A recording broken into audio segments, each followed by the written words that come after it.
सरस्वती अन्नमर्कल स्वाहा देवजगदाप्य प्रास्त भाग्यमात्रं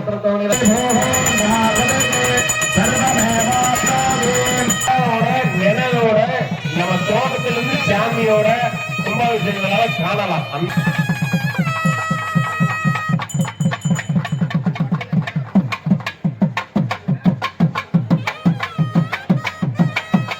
விழா கமிட்டியில் அறிவித்து எலக்ட்ரிஷியன் மோட்டர் கொஞ்சம் எப்ப பக்தவடிகளே ஒரு பையன் பாரு மைக்கு பேசுறது வந்து ரொம்ப நேரம் அழுது இருக்கான். யாராச்சும் ஒரு குழந்தை விட்டைகளாக பாருங்க அவங்க பேர் இருந்தா பாருங்க.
போட்டோ எடுத்துறீங்களா?